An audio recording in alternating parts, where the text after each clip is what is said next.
Quinn, and I am so excited to introduce you to someone new. This is... Oh, am I saying my name? Yeah. Apologies. What's up, camera? I'm Robbie. I am 26 from Brighton, England, and... You're going to do my academy training course. I'm doing your academy training course. And it's starting on Monday. Starting on Monday. For 10 weeks. How confident would you say you are, Robbie? In terms of other... Look at that professionalism. In terms of like... We were talking about this before we started shooting. Yeah. In terms of like most facets of my life, in terms of like following my goals, being organized, you know, speaking my mind, standing up for my beliefs, everything else, say definitely 100% I'm confident. Women and dating is the kryptonite. If you're a comic book fan, you're going to get that reference to Superman. I think anyone who even doesn't read comic books knows what the kryptonite thing is. Achilles' heel, we'll put that as a better reference. And so what have your experiences been like with women so far? What would you have liked to have happened maybe that hasn't happened? Or how would you describe your current dating situation? So I'm 26 years old now. I waited until I was 16 like a good boy to start like, you know, trying to delve into that kind of dating scene. Obviously I started in college, and that's a great place to meet people because everyone's single, everyone's young, and has fun, all that kind of stuff. My relationship with it has very much been a lot of not creating that spark you needed to move from that comfortable friendship zone into that zone. Because up until I started watching your videos, for example, it's because I was sick of watching men with their shirts off in every video telling me how easy it was with their cars and their mansions and everything else. Yeah. I searched up female dating experts, and that's how I found her videos, by the way, just so you know.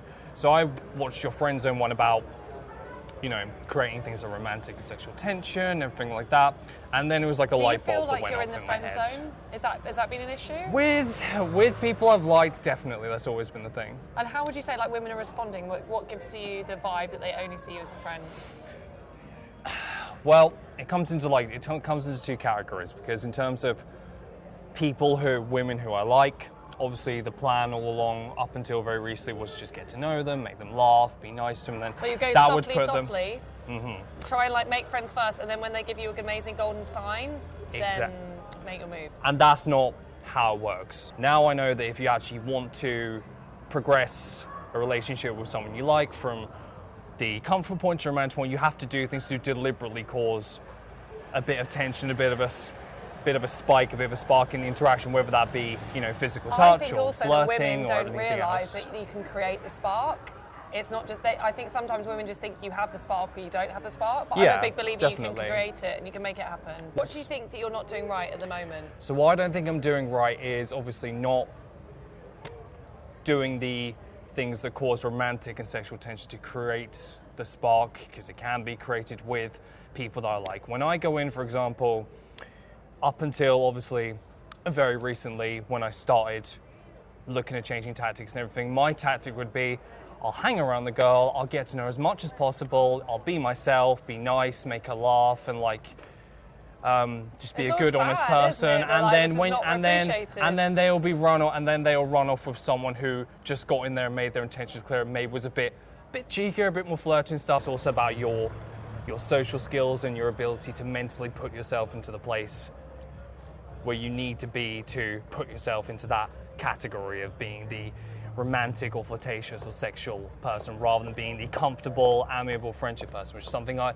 only was I too scared to do because the anxiety and OCD, but also I didn't give myself permission to do, because I felt like I was lying because it's not like who I was. When really, I do have that cheekier, flirtier side. Right? I have it in me, but I never gave myself permission to really show it, because I thought if I did, I was being like a bad version of myself. But it's not. I'm not being a bad version of myself. And when I started to see small nuggets of success. I have absolutely no problem being the comfortable guy, for example. As you know, I have no problem approaching girls, talking to them, being in the comfortable friends guy, getting to know them, asking all the questions, making them laugh, anything like that. So my goal is to fill in the blanks of what I never knew I needed, which is to create that romantic and sexual and flirtatious edge that I'm missing. So that when I'm going up to someone, I can actually make those intentions clear and put myself in that spark-filled category rather than the comfortable category that I'm finding myself in. We're going to be catching up with Robbie. Robbie's going to make you a little video diary of himself on the regs. There you go. And also, you know, you can find me on Instagram. If there's any ladies that are watching this video that think Robbie is nice and you might want to do something to him, you can maybe Insta-stalk him to that more successfully in the next couple of weeks. All right, over and out. Speak to you soon. Later, YouTube.